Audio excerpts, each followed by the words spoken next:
Welcome to CP 329. This is the I2C lecture. It's pretty short, about 5 slides. I2C, or I2C, some people call it, is a serial bus communications protocol.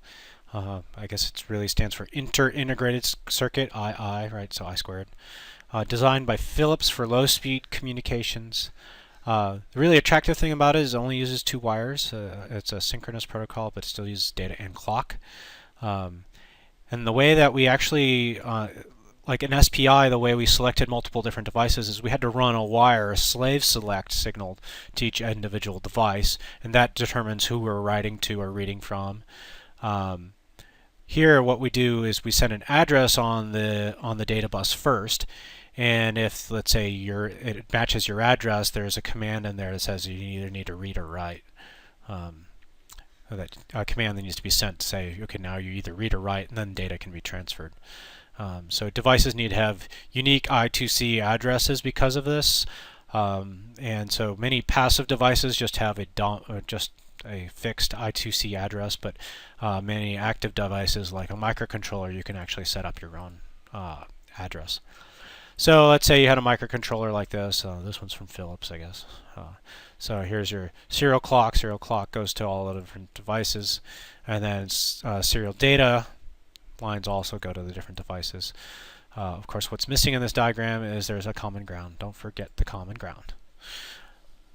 Okay, so like I said, on the data bus here, here's the clock. Click, clock, clock, clock. It clocks only when it's active, just like SPI. And then we start sending the addresses here, address, address, address, and then a command bit, read or write, and there can be an acknowledge bit. And then once let's say you're writing then to a device, then after we send out the address and the write signal, we can then send out the data bit, and there can be an acknowledge bit at the end. So ATmega, like our 328Ps, they don't have something called I2C. It has 2-wire interface. The reason is because I2C is actually a trademark name, but basically this is an I2C a device that can do I2C protocol. Also, just kind of, there's another protocol out there that's very similar to I2C. It's a SM bus. I guess it's like a subset of I2C, and it was invented by Intel, I guess. So nonetheless, SEL SDR, so serial clock, serial data. The 328P can go both in master and slave operation. Sounds awful, right? But meaning that it can either initiate transfers or it can just react to transfers, either reads or writes.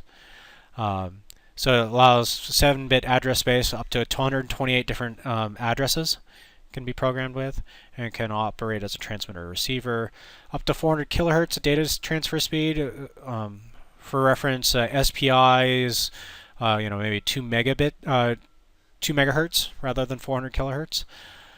So it could be much faster than this in SPI. And we can actually do things like we can actually put the chip in a low power mode, and it can wake up automatically once it sees its address. It'll snoop the I2C data lines. So basically, it looks like this. Here's a clock output, right, or clock input, right? Maybe if you're a slave, the clock's coming in, and here's a data. Slew rate control.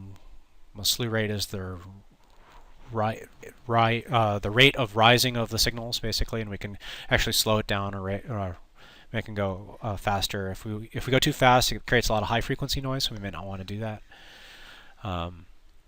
So here's a bus interface unit. Basically, here's the address match unit saying, "Oh yes, this is my address. I need to listen to whatever is being transmitted to me." There is a prescaler for the generator here because you may not want to run the full 400 kilohertz. Then control and status registers for so it's pretty much the dark boxes here, 1, 2, 3, 4 are the registers that you would have to modify to do I2C. There is a optional, at least this year, optional in fall of 2012, but maybe not optional in the future, I2C tutorial, and you'll need to get an I2C device. I have color light sensors at the checkout window that you can check out. There should be about 20 of them. And you run through the I2C tutorial, and there's some example code there, and it'll allow you to communicate to the color light sensor with the ATmega. Thank you.